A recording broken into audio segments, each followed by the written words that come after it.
Alright, nagbabalik po tayo sa palatuntunan ngayong hapon na ito ng Biyerkules at 30 na sa buwan ng Agosto. Talaga nagmamadali ito. Oo nga. Ayaw magpapigil si Jo Marichan. Malapit nang lumabas. Sir David, sige, anong ba sasabi mo dun sa pinag-uusapan natin? As ano, no, ulitin ko, ang galing ni Ochel. Ang kaya niya i-itemize lahat. Oo. Ako po, nagkaroon ako ng chance na makipag-work sa Philippine National Police at saka sa Bureau Aha. of Corrections. So, very exciting yung mga grupo na yan. Mahal ko yan eh. Mga kaibigan ko nandyan. Kaya po, nung nagkaroon ako ng opportunity na umupo, try to give my idea about, some ideas about ang pieces of ideas sa PR. Sabi ko, sige, tingnan natin anong problema. So, ang Mhm. dami naman nilang magandang ginagawa eh. Halimbawa, kapag nakatambay kami sa maximum security compound ng Bureau of Correction, ang daming iba't ibang NGOs, foundations na tumutulong sa kanila. Pero hindi nalalabas yung mga storya na yon. It's Mhm. because wala eh. Bad news is good news, di ba? Mas mabenta Yeah. yon. So, nagkaroon ng opportunity. Sabi ko kasi, we cannot create something out of nothing. So, Okay. maganda na ipakita ninyo, halimbawa sa Bucor, kung paano kayo ka-blessed. Kasi 'di ba, yun naman ang nangyayari talaga sa mga PDLs natin eh. Dapat merong reformation na nangyayari. Ang dami niyo tatanggap. Kayo ba nakapagbigay na? Opo, nakapagbigay na kami. O gusto niyo ng isa pang opportunity, halimbawa. So in short, nagkaroon kami ng isang charitable program, nag-donate sila ng paintings nila, nabenta siya, ano ba yun, tinuruan pa sila ni Malang, our national artist. And Mhm. then, true enough, natuwa yung mga tao, church people pa. Uy, ang galing pala dyan sa loob ng Bucor. Sige nga, makapag-tour nga kami. Pumunta ngayon ang JCI, etc. And then sa Kala Philippine ko, National, kala ko sabi, ano, papasok nga kami dyan at hindi na kami lalabas. hindi, actually, gagawin na namin talaga yun, yung Oh, Bucor tours. Even okay. yung bread nila, kasi ang daming bakery sa loob, Sir Johnny Mhm. and Ochel. So, sabi ko, sige, dinedevelop na namin yun with JCI, hindi lang natuloy dahil sa sa pandemic. So, that's something good na pwede natin ipakita sa kanila. Kasi nga, parang, ang tingin kasi ng mga tao sa Bucor, halimbawa, or in any bulok na government institution na tinatag na bulok, ayaw na namin makialam dyan. But the thing is, dapat makialam tayo, makilahok Mm. tayo, ika nga, no? Sa Philippine National Police, sabi ko sa kanila, o kung meron mga grupo ng generals na colonel pataas lang ang pwedeng magsama-sama, why don't we start sa PO1? PO1 pa lang. Yeah. Sukbitan na natin yan ng mga libro sa bewang. Sabi niya, ha? Ano yan, David? Imbis po na baril? Ano sila? Anyways, in short, parang you reach out to children, etc. Tapos ang sabi nila sa akin, David, maganda yung idea, pero hindi pwede kasi meron kaming policy sa uniform, ganito dapat. Sabi ko, how about Okay. we do this, etc. May budget kasi, meron kasing batas na dapat na sinusunod. So in any PR endeavor, maganda na mag-umpisa ka sa programa. 'Di ba? Ano bang gusto mong paghugutan ng storya ng pang-relate mo doon sa yung media man ito or corporate o di kaya general public. At maganda na dapat totoo. Sinasabi ko kay General Elizar dati na kung Mm. kikilos po tayo, maganda po yung purong-puro, 'di ba? Yung walang masisilip yung ibang tao, para walang problema. Dinagdagan ni Sir David yung dami ng trabaho natin. Lalo pat wala daw budget, Ma'am Ochel, no? Problema talaga yan. Dahil dun sa promotion na gagawin para maipakita sa ating communities yung mga efforts, no? Best efforts ng ating mga individual incorporators o kaya as a group, eh magkakailangan talaga ito ng malaki-laking gastusin para talagang maipakita, mailabas. Ito yung problema natin, yung role ng media, for example. There was a time na, yung binanggit mo kanina, Sir David, wala naman newspaper yung, nung araw eh. Pero ginamit yung dyaryo to give out information. Pero nung declining na yung sales ng newspaper, ang ginawa nila, nag-create sila ng tabloid at naglagay ng mga sexing, mga picture ng babae at lalaki. Tapos in SS, I'm sure alam ni Ma'am Ochel, ni Sir David yung binabanggit ko, no? Yung kanilang mga headline to make it more marketable. Ngayon, eto na naman, social media, kapag tinignan natin yung ating mga feeds, lalo na yung mga reels ngayon, tinapos mo na yung reel, yung nakalagay na title ng reel, hinahanap mo pa, pero wala, no? Oo nga. Dahil ang gusto mangyari is just to talagang i-hook yung ating mga audience. Are we seeing that tabloidal effect, Ma'am Ochel, sa iba't ibang mga trabaho ninyo sa public relations sa ngayong digital era? Can we still see that direction at ang social media ba dyan papunta yung tabloidal effect na yan, Ma'am Ochel? Sir, ang term siguro na tabloidal effect is clickbait. Yun ang palaging ginagamit ngayon sa digital efforts, right? Correct, tama. Parang very similar dun sa sinasabi ni Sir Johnny dun sa tabloid na just for the sake of getting the views, diba? Just for the sake of getting the engagement, na minsan there is a disconnect between the caption and the content.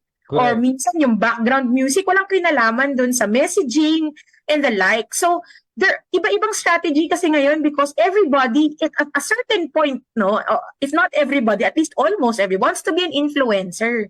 So, but the term influencer is actually challenging because who do you want to influence? Who is your target audience? If you want to be a comedian, then stick to being a comedian. Dapat lahat ng content mo consistent so that you can relate to your public relations in such a way that you're consistent with being a comedian. And then no need to explain, di ba? And no need to clickbait later on as you build your brand or your identity, their digital identity.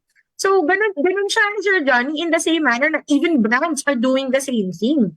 Diba? Clickbait, minsan, just to, even the cover photos, you will be interested. Or minsan, if you see it on your Facebook, even the big vlogs, or yung mga feature content, diba? Parang, here, may ganun pa. There is a call to action pa na you will not be able to consume the message without going into the page, clicking more clicks and engaging. So it's a strategy. It because people are now, or brands in general are now being measured by views. You don't even know if the views are actually relevant. Diba? Baka kasi reach, dumaan lang sa page. People are now being measured by number of comments. But sometimes the challenge is, are the comments relevant?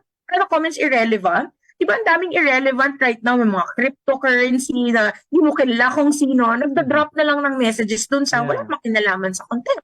But someone perhaps whose KPI as a communicator is number of engagements, expect ko yun. Kasi sabi ng boss ko, yun yung impact namin eh. So, it works. It works to a certain degree, Sir Donnie and Sir David would probably agree with this, that the clickbait method still works. But what is the intention of having the clickbait? More often than not, it's just to gain numbers. So if you really want to go through the right messaging, content is king pa din tayo. Content is king. Queen, prince, princess. Begin with the right content. Just be consistent with also the right content. So as you build your reputation and to also correct any perceptions that your public has.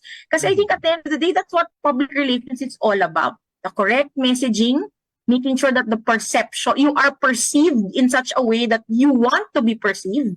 And at the same time, your reputation is as you want to be talked about the moment you leave the room. Diba? Sabi nga nila, reputation is what it is the moment that you leave the room. So ganun po yung mga terms that we want to throw into the discussion. Consistency of communications, perception, and definitely reputation. All are the evolving facets now of PR. Yun yung sinasabi namin, Sir Johnny and Sir David, na dati, baka ma-press release ka lang, siguro in the early 90s, okay na. We have to act on those intentions so that they will be impactful. Ako na magsasabi, Sir David, ang galing talaga ni Ochel. Sige, galing, Sir David. So, Johnny, tanongin ko lang si Ochel, sa work mo sa Isentia, I'm sure hindi lahat ng clients ninyo mag-a-agree agad sa inyo, no? So how do you encourage them to na sabihin, this is really the right track, hindi yan ginagawa ninyo? So, tama si Sir David, especially if it's their KPI. Kasi po nasa measurement kami ng PR, nasa measurement kami ng marketing, we even have a measurement of corporate communications efforts and the like. So the moment that you present this to a specific audience, especially the end user, that's also their KPI. So the moment you say, oh, your performance declined, your performance improved, they will probably report the same thing in their own boardrooms if we are not yet in the boardroom as we speak. So, madalas, if the reason also why they're getting third-party measurement such as us is to maintain the integrity, the data integrity. Kasi kung ikaw na yung gumawa, ikaw pa yung magme-measure, you will have several biases as to whether or not you performed well or not. So the always if there is any number one, kailangan tama yung project brief. We have to agree on the deliverables. Ano ba yung isa-submit namin? And that's very operational. But at the end of the day, ano ba yung objective nyo? Babalik tayo dito. What do you wanna know? And whatever you want to know, how will you use that? Again, intention to impact, diba? Yun yung train of thought. So the moment that we disagree, it's either brought about by, out of scope ba yan? Or for example, hindi siya covered nung initial nating discussions. Or for example, medyo belated na yung presentation of results. So even our recommendations were already implemented, diba? Kasi over time. So ang palaging the how to bridge that gap between the results and the impact also is to agree on how timely are we going to deliver your results. How timely do you need the results, right? Kasi sometimes there are organizations that want everything. Gusto ko ng daily, gusto ko ng monthly, may weekly, same everything. It has to be in the nature of how much information do you need and the time that you can act upon the information that you have. So if my disagreements, we always say, number one, we have to revisit siguro the scope of what you want to measure. We have to revisit your messaging. To a certain degree, sometimes it's also painful to hear, the messaging is not working at this time. You wanna recalibrate and repivot. So always po solutions driven. Ano yung next solution if we get into a disagreement? What is the next step if ever a content or your PR or your marketing efforts are not working vis-a-vis how they are being measured? That's also one. And at the end of the day, it's all about accepting that the audit is a collaboration between us who measure and let's say the brand, the organization, government man to or private, that we are collaborators, we are partners, we're not competitors, we're not telling you that what you did was right or wrong. What we're telling you, what we're telling you is this is what's happening, these are the next steps, let's try this kasi we are in collaboration to improve your scores. Parang ganun. But sometimes, if I may add, it's also about looking at scenarios. Di ba pag usually may campaign or may effort, mataas yan. Pag nawala na yan, wala na, bababa ulit. So, you have to look at it at different lenses. You also have to look at outliers. Ang dami pong ways to measure communications and PR and marketing efforts because of the different lenses and the different nuances po of every organization. So yun po palagi kapag may disagreements, it has to be in the right mindset. We are collaborators, we are not competitors, and we need to be solutions driven. And at the end of the day, data doesn't lie. So what we have is data. And use that, empower that data to leverage on your next decisions and efforts. Oh, yan. Sana nakinig at talagang nanonood yung ating mga kababayan dahil before we end the program, may quiz tayo. Ang galing ni Uchel, talagang parang naka 3 units na kagad ako sa marketing/public relations. Pero Sir David, binanggit ni Ma'am Uchel kanina, clickbait, no? Ito yung talagang ginagawa ngayon ng ibang mga individuals or groups. Baka may mga kumpanya pa nga na gumagawa dyan simply to really maging talk of the town. Yung kanilang products man yan, service man yan. Pero gusto kong itanong, yung bang clickbait thing, sino nag-develop nito? Kanino na-develop ito? Sa public relations rin ba? O sa labas ng mundo ng PR, Sir David? Sir Johnny, hindi ko alam. Okay. Baka yun nga, baka nag-evolve na siya, no? So from newspaper and speeches and all, hanggang sa napunta na sa ganitong klaseng format. Kasi nag-evolve din. Kung technology na yung mga tao mo, yung mga kliyente mo, readers mo, watchers, listeners, doon na rin sila mag-iisip ng, yung magde-devise ng mga ways how to do clickbait in tech. Yun po ang ating... Kasi babalik ako dun sa argumento na marami sa atin hindi naiintindihan what public relations is. Ang alam lang natin, PR, pampa-good image ni kung sino bang elected official. Parang ganun eh. Yung ganun yung dating eh sa ating mga simpleng mga kababayan. Pampa-good image ng isang ahensya ng pamalaan. Pero yung binabanggit ni Sir David, ang daming ginagawang talagang best effort yung mga agencies pero hindi naman na ilalabas. Okay? Dahil sa dami rin siguro ng kanilang, I don't know, baka hindi priority. Now, Mamuchel, how do we make this a priority? Yung paglalabas natin ng good information. Kasi ang ganda ng role ng 30th anniversary ha, from intention to impact. Paano natin isa sa buhay yan? How do we live by that slogan? Not only in the Public Relations Society of the Philippines, kundi tayong mga komunikador at yung impact na kine-create ng bawat buka ng ating bibig, bawat tipa ng ating keys ng ating mga computers and everything dun sa ating mga kababayan. Sir Johnny, I think to address that very core of impact, it's important to understand that there has been an adapting to evolving perceptions. Yun yung kailangan maintindihan. Perceptions are subject to change. Okay. It changes over time, and this is due to various factors such as marketing trends, yung cultural shift, yung sinasabi ni Sir David kanina, yeah, clickbait could just be a natural evolution of what happened in the tabloids before and societal changes. So I think that's where PR really, the evolution of PR is all about, the adapting to evolving perceptions. There needs also to be there needs to have continuous efforts to adapt and steer perception in alignment with what we say evolving intentions, if I may say so.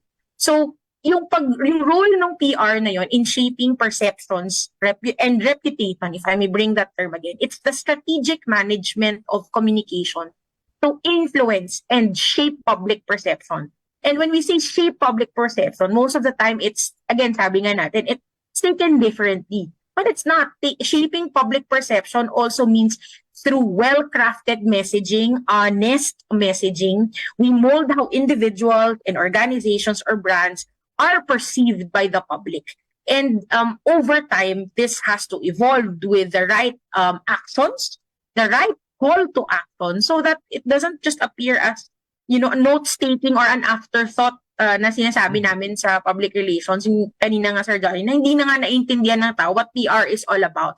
And most of the time, nakikita lang yung, I think the what we know, or the pin-PR lang yan, or quote-unquote minamanipulate ang stories. PR is all about the impact of narratives. It's all about storytelling. And storytelling doesn't necessarily need manipulation. It just needs to have the consistent messaging. Madalas through that storytelling, which is actually a strategy, not just a strategy, but actually an authentic storytelling, organizational storytelling. Public relations is the key to creating something that is relatable to the audience. It also engages the audience to the identity of brands and organizations to resonate with audiences. So, hindi lang sa one-time, big time. So, ano mang nangyayari ngayon sa, let's say, organizations na sinabi natin kanina, PNP, Bucor, let's say the bigger or conglomerates that you have, that's the reason why they invest in communications teams. Kasi they want to be consistent with the messaging. They want to be consistent with their missions, their visions, and achievements. And hindi nila nakokontrol what's happening in the society. But what they can control is to stitch what the external factors going back to the vision, mission, and achievements. Kasi over time, the public will realize what is true eh. Diba? The public will also realize over time what is genuine and authentic. And that's the reason why I think a lot of the younger ones and even the new communicators now are very, very attracted to authenticity and transparency. Kasi sabi nga ni Sir Johnny, kasi we trust us to be able to consume that information. Trust us to make choices even with that kind of information. So, it's not a matter of manipulating stories. It's a matter of the correct storytelling. Kasi over time, once you are consistent, your audiences will realize what your vision and mission is all about. And PR is just it is the best investment any organization will do and has to be consistent with. At saka yung Sir Johnny, idagdag ko lang yung sinasabi ni Ochel na best investment. So, in short, yun nga, meron talagang budget yan. Ano? Kaya yung ginagawa nila sa Isentia, napaka-importante. Kasi they're putting numbers dun Yes, sa yes. sa justification, sa explanation. Kasi, I don't know kung na-experience ni Ochel to or si Sir Johnny din as PR person or sa iba nating mga kasamahan, ano, na minsan na isasantabi yung function ng comms, ng PR, kasi para sa kanila, isulat mo na lang yan. Basta lumabas ako sa dyaryo, okay na. Pero hindi. Totoo. This time, you're Totoo yan. able to correlate yung success, yung benta, yung affiliation ng mga kasamahan natin doon sa ginagawa nating PR efforts. Ochel, tanungin ko lang, dito sa PR Congress, sino-sino ba yung iba nating mga, entice us? Sino-sino aabangan Alright. namin dyan kung sakali? So I would like to encourage everybody who's listening to the program, please visit our Facebook page of the Public Relations Society of the Philippines. You will see there all the information relating to the biggest gathering of communications professionals, which is happening on September 14 to 15 at the Fairmont, Makati. To register, please visit our Facebook page, our website, PRSP.ph, or you can even email our secretariat at PRSP.ph. So I'll just throw some names onto the table para Sige. you will have an idea. So again, Sir Johnny and Sir David, we are going to have 3 portions of the entire event. We will tackle the past, the present, and the future. It's because the time nga is our overarching theme. Yes. So our keynote speaker is Senator Lauren Legarda, and then that's gonna happen on day 1. On day 1, we will have topics such as, and we will begin with who is the PR pro? Yun yung tinatanong kanina ni Sir Johnny. Sino siya? Who is the PR professional? That's the very first session after the keynote that we will discuss. This will be the speakers here will be the Public Relations Society of the Philippines, past presidents, veterans such as the veterans. Ito yung mga institusyon namin like Sir Andy Saracho, Ms. Kika Mendoza, Maria Yolanda, Ms. Yoli Crisanto, Ms. Ritzy Villarico, Ronquillo, and will be moderated by also past President Norman Agatep. We will also have back to basics, like going back to the drawing board, like Professor Sev Sarmenta. We will have media relations, our cousins from the media, like Sir Daxim Lucas from the Philippine Daily Inquirer, and Sir Joji Dingkong from Entertainment. We also have Sir Neil Trinidad of GCash, who's the Chief Marketing of GCash. He will be talking about magnetic brand storytelling. We also have Boiling Point, or Managing Crisis Communications, Fake News and Reputation. There are a number of names here, but Sir Joe Saldarriaga, the Vice President and Head of Corporate Communications of Meralco, will be speaking alongside SVP of Marketing, SM Supermall, Sir Joaquin San Agustin. We also have Sir Jonathan Yabot, who is the Apprentice Asia winner and founder of and managing director of Jonathan Yabot Consultancy and Ventures. He will be speaking about internal PR. Ito yung sinasabi ko kanina, sir, na madalas hindi pinag-uusapan, but there is such a thing as internal PR. Then we have also ang dami pa, but I will also like to add that we also have visitors from abroad. The Global Managing Directors of International Association of Measurement and Evaluation of Communication will be here for the first time in the Philippines, Jonah Burke, and yung mga, kumbaga, equivalents namin ni na Sir David in Hong Kong, Vietnam, Indonesia. They will be coming over and to talk about global PR passport as our Asian cousins. What are they doing in their markets that we can learn from? Marami pa po, marami pa. And then from the government side, siguro I'll end here. We have managing public perception and shaping public opinion. We have Chairman of MDA, Chairman Romando Artes. We also have Yusek Margarita Gutierrez from the DILG, and Yusek Amihilda Sangkopan of the Department of Agrarian Reform, and several others pa, sir, that coming from the different sectors and different forms of PR na sinabi ko po kanina. So please join us. It will be a fun 2 full day event at the Fairmont, Makati. Please, we're encouraging everyone to join. And this is mahalaga sa atin ang mga desisyon ng gobyerno at kung ano ang magiging epekto nito sa ating pang-araw-araw na buhay. Nagbibigay impormasyon din kung ano-ano at aling-aling ahensya ang pwedeng tumulong at tumugon sa problema ng mga mamamayan. Nagbibigay din ng kaalaman ang UGM sa mga bagay na may kinlaman sa pagmamayari ng lupa upang magkaroon ng kalasag ang mga iligal na pinapaalis, dinedemolis at inaagawan ng lupa ng mga land grabbers. Kaya wag tantanan ang UGM, ugnayang gobyerno at mamamayan. Tumutok sa Radyo Bandido TV para informed ka. Watch Monday to Friday, Except Tuesdays on Radio Bandito TV, Channel 224 Sky Cable, Free to Air Channel 29, TV Plus Boxes, DZRJ 810 AM, Facebook/DZRJ 810 AM, and on YouTube channel DZRJ 810 AM, Radio Bandido. The views and comments of the hosts and guests are not necessarily those